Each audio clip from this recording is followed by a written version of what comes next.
Hurry up. Well, welcome. It's Friday night. I thought you were going to do an intro. Ooh, I love the sound of my voice, but it is a little high. Welcome to another edition of Community Cuts BK, where we are streaming live in stereo, apparently, from Brooklyn. And today, along with myself and Ricky James, is Dr. Reginald Manning. And the crowd goes loud.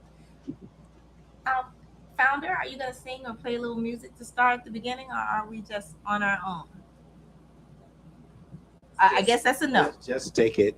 Okay, so, can you take the image off the screen up top, please? Thank you. The wonderful thing about going live is that it's live, and you have to be prepared to work on your feet. So as our producer gets up the live feed so we can see what we look like, let's jump right into it and welcome Dr. Reginald Manning to BK Community Cuts BK. Why don't you do us a favor? And there we are. See, now we can see ourselves. Would you like to introduce yourself to our amazing viewers? Sure. My name is Reginald Manning. I'm a Brooklyn native, born and raised in Bed-Stuy before it was gentrified. Interesting place, but a lot of good families in the block. We knew each other, friendly, and I'm still friendly with people I grew up with. We had a reunion 2 years ago. Oh, really? And that's why I started. Went to Brooklyn Friends School on Skirmahorn Street back in the day, and then matriculated to Stuyvesant High School. And then from there, went to Columbia undergrad and Columbia's medical school. Okay. And all my training in orthopedic surgery has been in Manhattan at Roosevelt Hospital and Lenox Hill Hospital. And then I came back to Brooklyn to be with my friends and family in the practice. Well, we love that. First of all, unfortunately, I can say that I've been in a couple of those hospitals already and had amazing care. I was in Lenox Hill twice. I had fibroids removed. Women of color, you know all about that.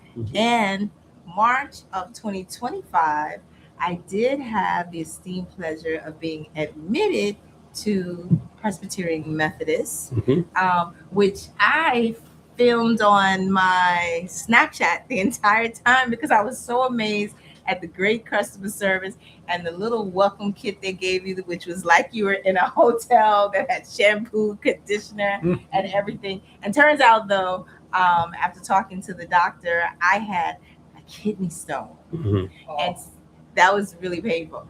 And I learned something, that if you call 911 now and an ambulance comes, you no longer have the ability to say, hey, take me to a certain hospital. Closest hospital. Yeah, you have to go to the closest hospital. And I want to let you know, Brookdale and Kings County, which are also great places, because I did meet the head doctor in charge over at Brookdale, and I know a lot of wonderful doctors at Kings County. Plus, you work at Kings County too, right? I still took an Uber to Methodist.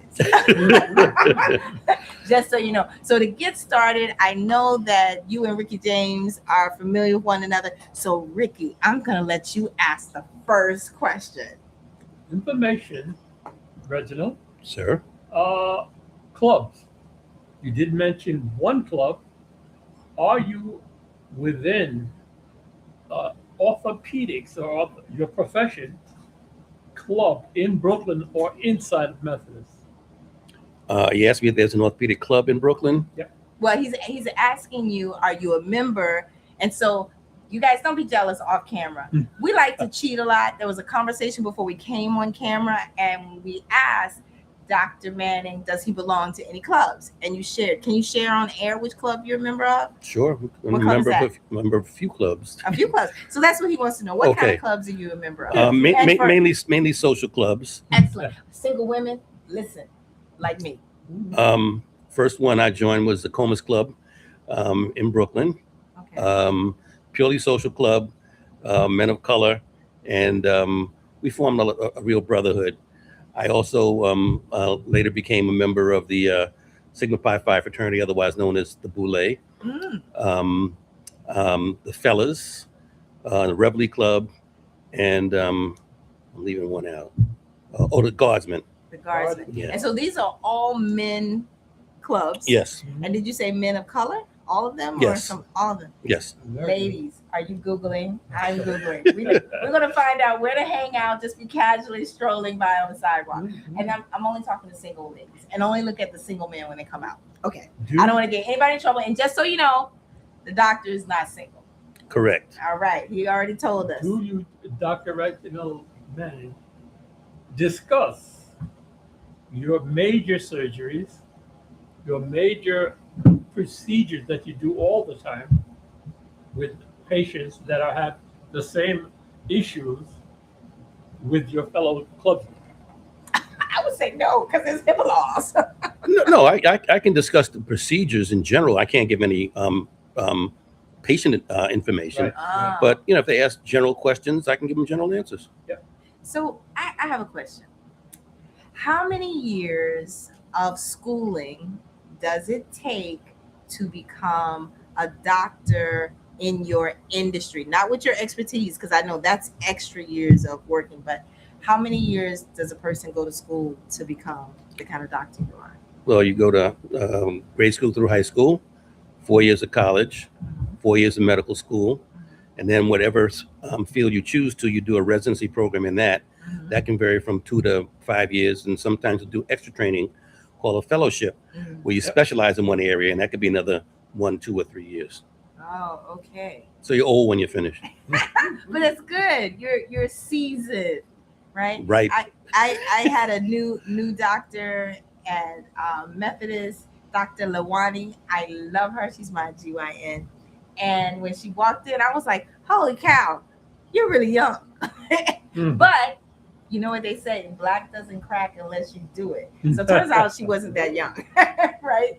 But she told me, and I said, oh, that's great, because people think I'm young and I'm not that young either. But it's nice to know the level of education you have, especially when we're living in a world now with social media where everybody is trying to give somebody some type of medical advice. And we're not giving medical advice here. We're just talking about the doctor and his experiences. So anything that we say tonight, please do not try to implement it at your home for whatever reason. Go talk to your doctor or check your insurance and contact Kings County or Methodist if you want to see Dr. Manning.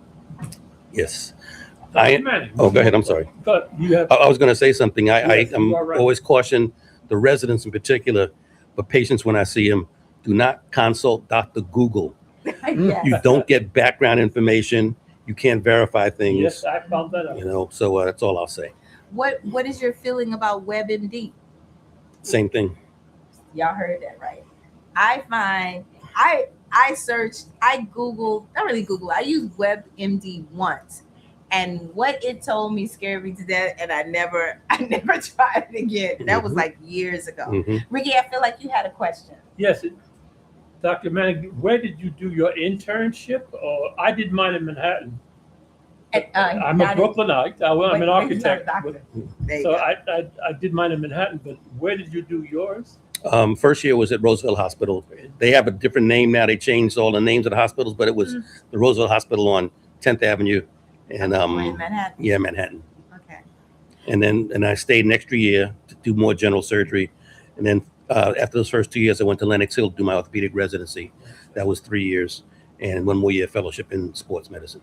Sports medicine. Ooh. So for a moment, I wanted to get into sports medicine, but not for the reason I probably should have wanted to. I just thought about money and the people you're going to make, because I was attending school at Drexel. I'm more of a tech person, so I went to school for information systems and international studies. Yeah, I grew up in Maryland, but yeah, Philly was a vibe. It was very interesting and still is, I would think. But my question that I wanted to ask next, and I love that you're so open and we're just firing questions to you. Could you tell us one of the most interesting encounters, without giving out any information about a client, right? One of the most interesting or challenging type of surgeries you've ever performed? Sure. What makes medicine challenging is if you don't really have time to prepare and do a lot of work with the patient, establish a relationship with the patient. So that's going to be your trauma patients. You don't know what's going to come in. 911, they'll drag anything into the hospital, particularly the place like Kings County. I used to work at Harlem as well. So we see a lot of trauma there. Saw some interesting cases during the pandemic when people should have been in somewhere out doing some bad things and had to put them back together. Gunshots. Well, I think Kings County is one of the #1 trauma for gunshots in New York City, right? It's a level 1 trauma center, which means they take everything and anything. Oh, okay. as is Harlem Hospital. So I've been with the trauma throughout my career, but trauma is a young man's game. I'm not young anymore. Well, what is it you do now? I do primary, meaning first case knee replacements, no revisions or redos. That's what I enjoy. That's what I do well. And I have a chance to establish a relationship with the patients beforehand, explain things, go over x-rays, examine them, try other things prior to surgery. And if they don't work and that the patient's ready, then they'll tell me they're ready to have their knee replaced. And a knee surgery, I have a knee. That means you got 2 knees. Well, that is true, but I wasn't pulling up my dress on both sides.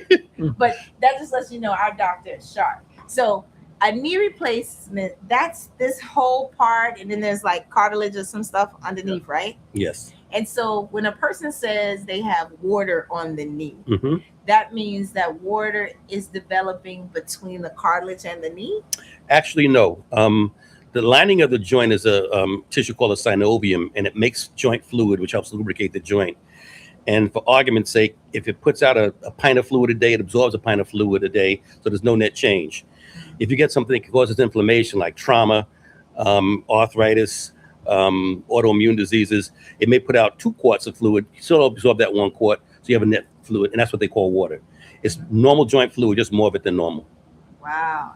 I've seen some people walking some days, and I'm looking at their knees like, oh, you got water on the knee. I think I heard my grandmother say that the first time. It might not be water. It might be arthritis. Or it might be an injury. Oh, that's true. Are there any types of exercises that we can do? Because as I'm being blessed to mature and age, I'm concerned about my joints and mobility. What do you recommend to keep our knees healthy? No, the first thing that's an exercise, right? The first thing that I advise my patients is you have to pick your parents very wisely. There's a thing called genetics. Certain things run in families. Some have diabetes, some have breast cancer, some have Alzheimer's, some have arthritis. So you have to pick your parents very wisely. Then you have to take care of what they give you. So you have to maintain your flexibility. And if you have lower extremity problems, knees or ankles, you probably want to avoid a lot of repetitive impact running on hard surfaces. So gliding exercises, exercise, biking, water activities, weights you can do. But that repetitive pounding on asphalt, that's going to give, your knees are going to give out before the asphalt gives out. My brother told me that recently that running is not as good. I'm doing a lot of walking, and I'm not saying running is bad, but the surface you run on is important. If you think about things, our bodies were designed to survive on the African savanna, not concrete, not asphalt, and it's soft. But here, big city, you have asphalt and concrete. It's not a forgiving surface. And back then, people weren't living as long. So we're living longer, more wear and tear. So we see a lot more arthritis, and with the fast pace, you see a lot more injuries. Foot injuries and leg gangrene. I'm about to go there. And the swollen foot, does that bring up to the knee? Well, you're talking about a couple of three different things. Swelling can be coming from as high as the heart, kidneys, or the liver. Right. Fluid without a pump can only follow gravity. So anything that causes extra fluid is going to wind up in the foot and ankle if they're lower dependent. Gangrene is a condition where you have a compromised blood flow. Could be an arterial injury, bad veins, you have bad diabetes, which is a microvascular disease. And once the blood flow is compromised, tissues die, and that's what gangrene is. So they're different things. is there any way if well, let me think about this next question. Uh-oh. No, well, Go ahead. yes, I don't often think before I speak, just so people know. But I've had a family member that had diabetes, and to the best of my knowledge, he had some issues with his leg and gangrene, right, or his foot. What are the early signs of that? Are there early signs, or does it just one day you realize Early signs of what? Getting gangrene in an appendage, in a foot, in a leg, or That's tough to answer because usually it's a gradual process. Unless you have an acute injury where you acutely lose the blood flow, like the trauma, something like that. Okay. It's usually more of a gradual process. That's what I was wondering. And the thing about diabetes, it's what we call a microvascular disease. It's very small blood vessels. It gets the tips of the fingers, the tips of the kidneys, the eyes. Not the tips of the fingers, tips of the toes, the kidneys and the eyes. They can go. So, one thing that I've learned over the years when I think about my health and my mom is the importance of knowing your A1C and keeping those numbers down. And I don't so much worry about my doctor, but if my mom says, "What's your A1C?" and I tell her a number, because I had gone up to 5.9 last year. Currently, right now, it's 5.6. And I'm trying in this 3-month period before Thanksgiving to get it down to 5.4 so I can eat the way I want to eat at home. And I don't know that a lot of people, I'm surprised when I talk to other people in my age group or slightly younger than me that are Black and brown, they have no idea what their A1C is. Well, it's not a common thing, and you probably wouldn't know unless you have diabetes. Now, I'm not a diabetic specialist. I'm not an endocrinologist, so I'm not really super knowledgeable about that. But generally, the lower the better. Yeah. And if it's too high, we can't do elective surgery because you'll get infections. Reginald, with your license in orthopedics, veterans and war veterans, have you ever considered using Doctors Without Borders and going overseas and practice your medicine? I've done missions in Honduras and once in Guyana where we went to treat poor people because they don't have access to medicine outside of the U.S. They can't go to an ER. You get no money, you get no honey over there. Right. So I've done a couple of missions in Honduras and one in Guyana with some colleagues of mine. That's nice. I'm on a streaming platform during the week on Wednesdays. It's called The Reset Talk Show, and the founder is from Guyana. And we have a lot of doctors over on there. And one of the shows that we talked about they're a group of doctors, some from Presbyterian, actually, Methodist Presbyterian, some from Mount Sinai. And they have these, I guess it equates to what you call a mission, where they go to Guyana and provide services, and people register for like months in advance. One of the other things, interesting as you mentioned Guyana, is how difficult it is for people in Guyana to get basic medications, especially insulin. So I work with quite a few seniors, and it always amazes me, people who are trying to get prescriptions filled in the States to have people bring back home for them. If I want to shift to address some of our younger audience, right? The members who may not be watching, but their mom, their dad, their uncle, their auntie, grandfather is going to put the video in front of them. If there is a little boy, a little girl listening to you and being amazed by the different things you're saying and your experiences, what advice could you give to them if they thought they wanted to become a doctor with your specialty? Well, you have to follow your passion, and you can't make up your mind too early in the process. When you go to medical school, you rotate through every service. You get exposed to a bit of everything. And even though I knew what I wanted to do before I went, I still had to go through everything. And then I was convinced that I still want to do orthopedics. Sometimes it's good if you can attach to a mentor and shadow them, get an idea about the lifestyle, because sometimes people don't want to get up early to do surgery, but most surgeons up early. You want to sleep late, probably surgery's not the field for you.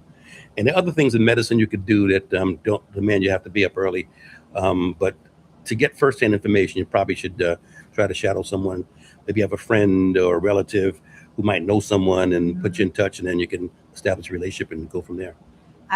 That's amazing. I do want to ask one kind of controversial, perhaps, topic, not directly to you, but right now our nation is going through quite a few growing pains. As recently, TPS was canceled by our sitting administration, and there are quite a large amount of healthcare workers in TPS, temporary protected status.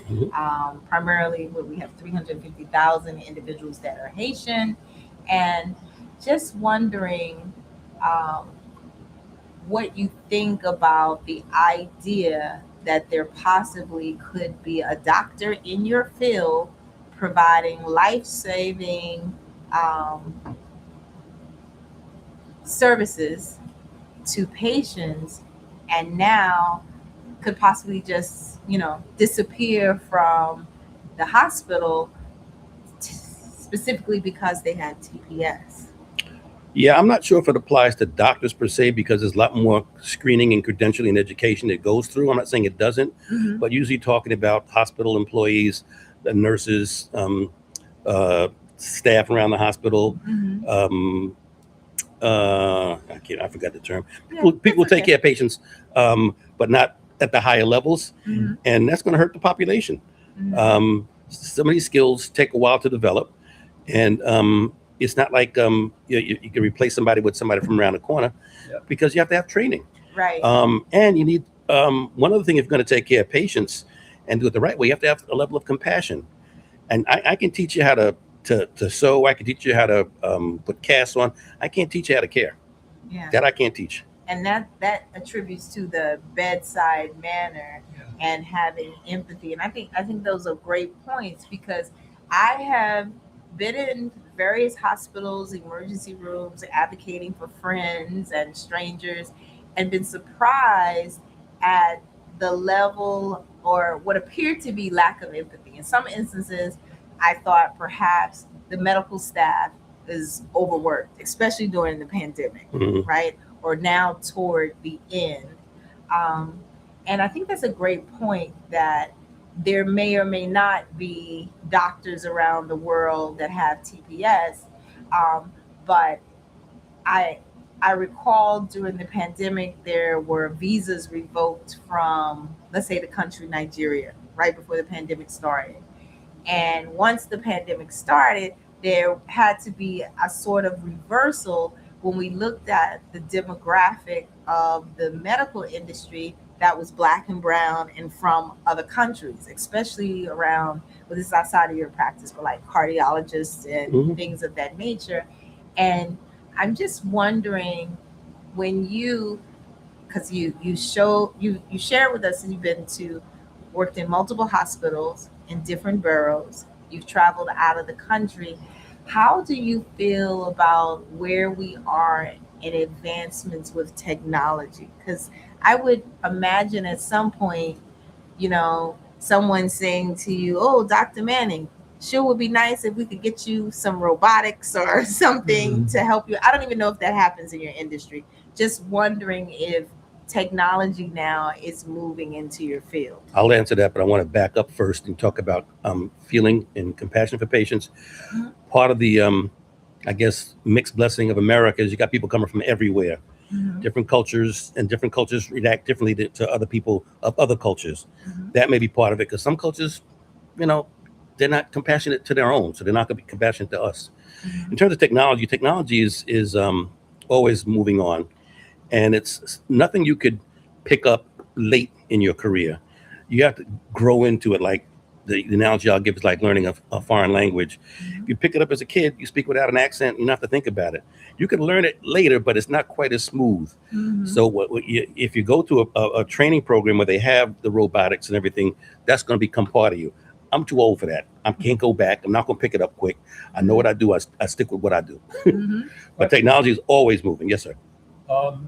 With the advancement of technology, is there a shortage of orthopedic surgeons, specialists, individuals that are specialists in an area of orthopedics that cannot work with technology, and there is a shortage because of that reason?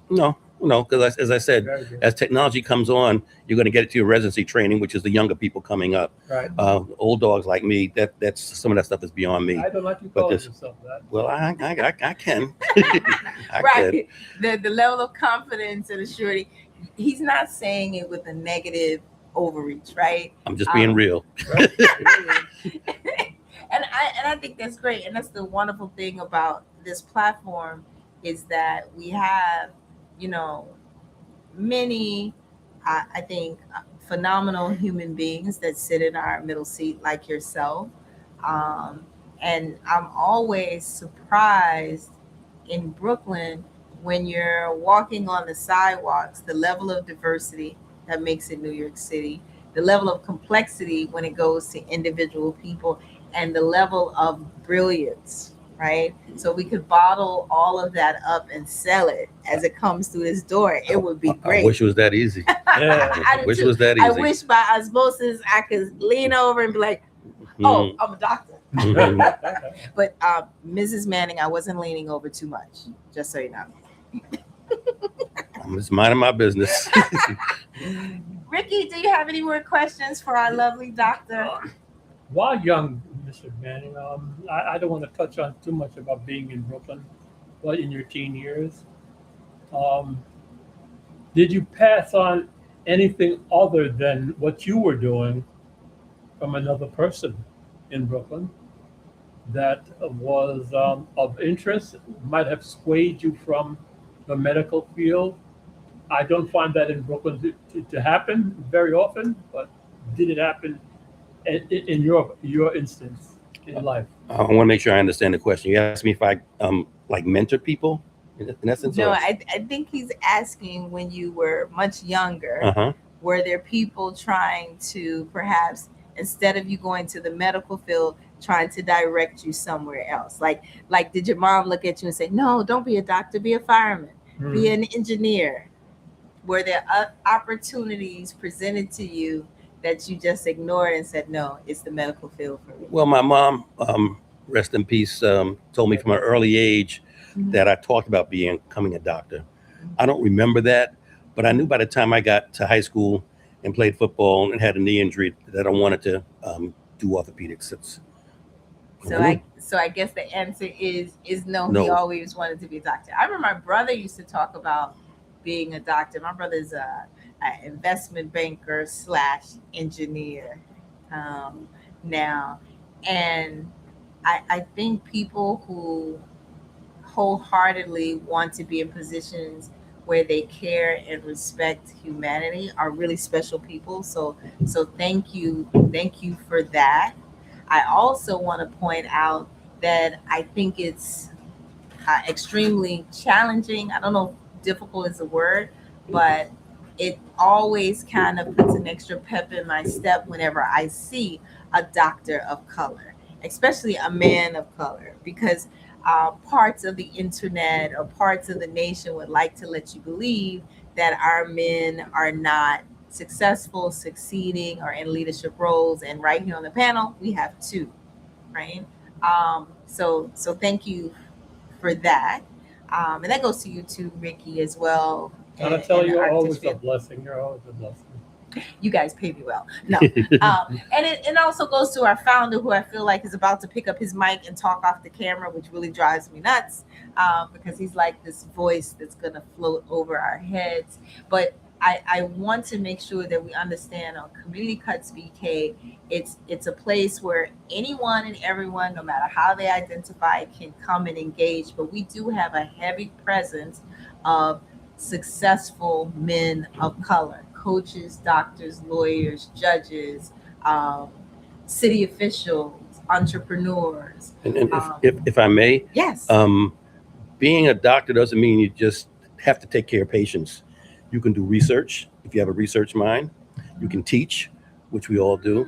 You can do administrative work. Like from 95 to 2000, I was chairman of the orthopedic department at Long Island College Hospital, downtown Brooklyn. Oh, wow. And then moved to St. Mary's after that, from that to 2006.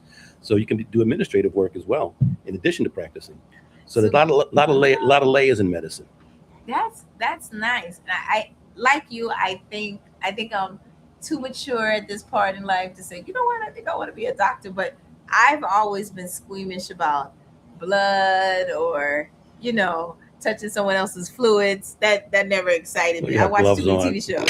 I know you have gloves on. I know. And as a doctor, you should point that out. Mm-hmm. And one of the terms that we learned during the pandemic, PPE. Mm-hmm. But still, I would like to know though, as a doctor, as a surgeon, has your real life ever been like any of those episodes on Grey's Anatomy or one of those TV shows? To be honest, I don't watch medical shows because I always pick out the wrong one. They have the x-rays backwards and when they're doing things that they shouldn't be doing. So I don't watch any medical shows. Like hooking up in the closet. That's not in medicine. That's any field. But, people are talking when they have an endotracheal tube when I know they can't talk. That's why I can't watch stuff like that. Or when they go to put what always funny to me, and I don't know anything, but I've been stuck by a bunch of needles.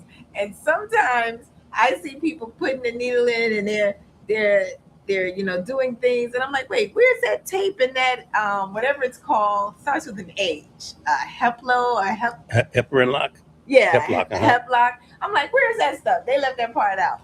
Well, you're not put a Heplock in everything. It would be just a straight IV. But if you want to leave it in for a long time, generally a soft catheter is better because it won't kink or cut out. But they have different ways, different things, different times. And I absolutely love. I say something that's ridiculous, and then you come right back with the real medical terms. This is awesome. It's not ridiculous. It's just a knowledge thing. That's all. Aww. You know things I don't know. So he knows things I don't know. I know nice. things y'all don't know. Well, that is true. Duke, I see you holding your mic. You're looking for a time to jump in. It's 7:58 and Ricky is starting to wiggle over there because got places to go. What's your question or comment?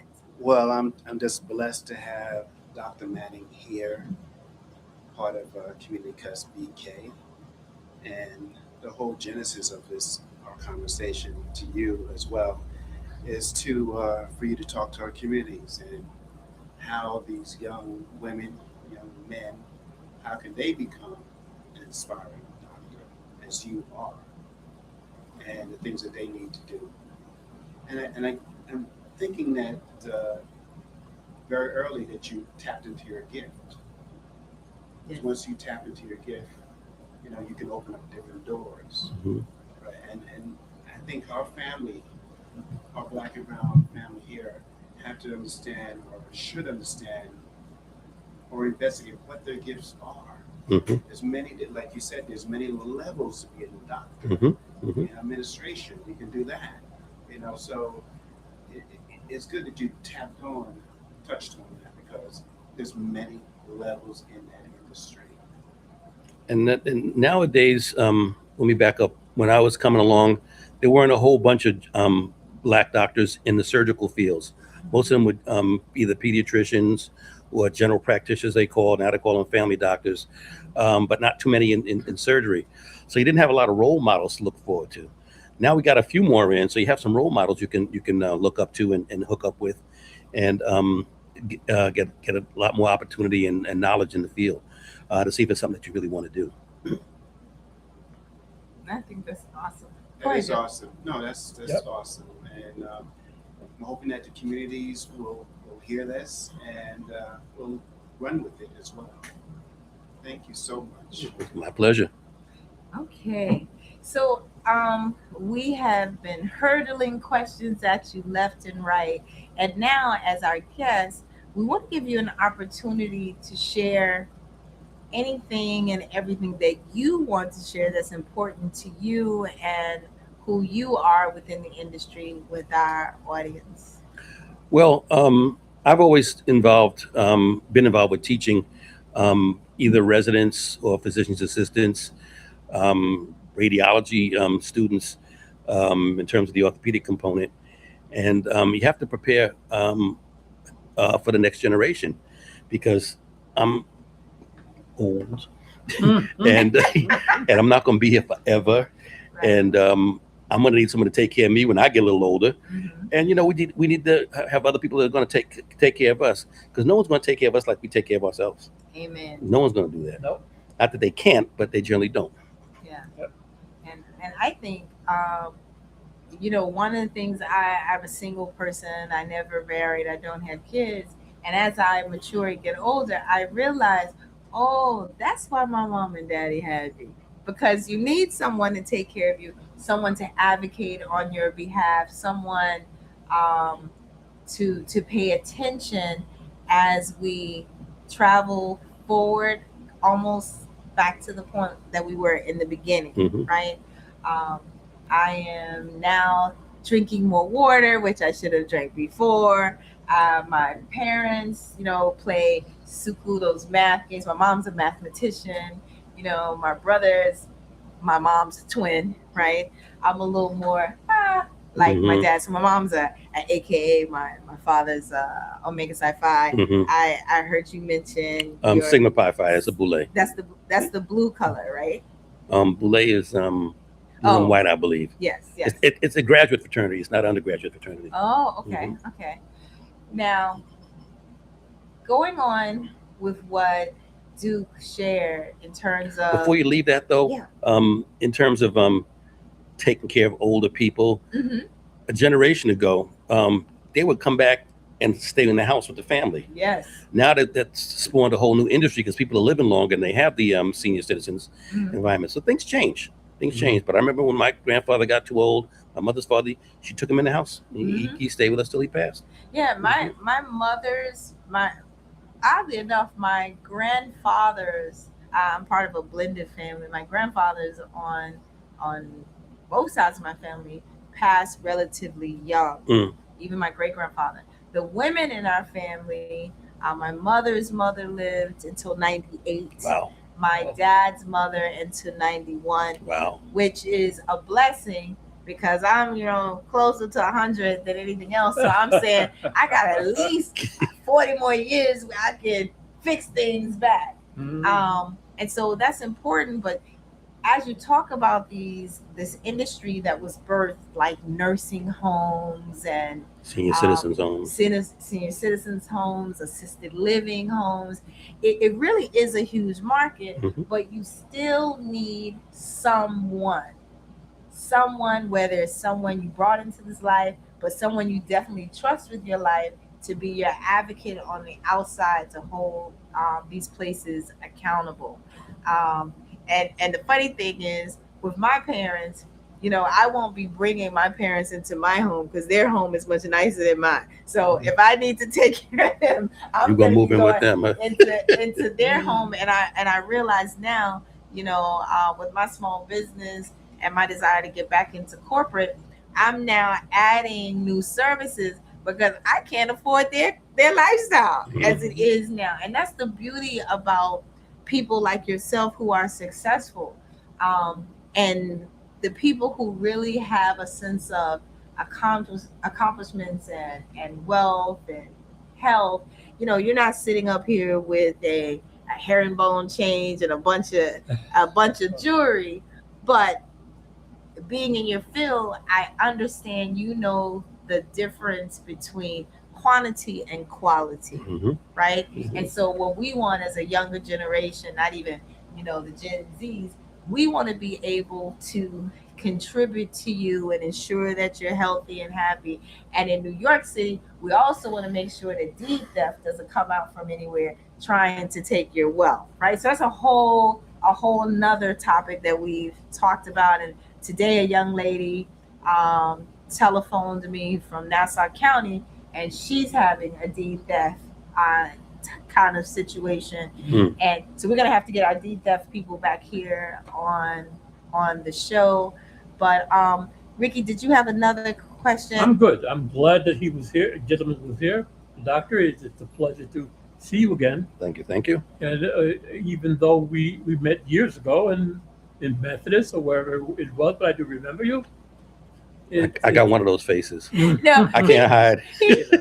you know, Ricky has been so proud that you're going to be on the show and that he knows you and he's interacted with you. Mhm. And I heard you have great services, great bedside manner. Yeah. That's right. And so shout out to Methodist and Methodist Presbyterian.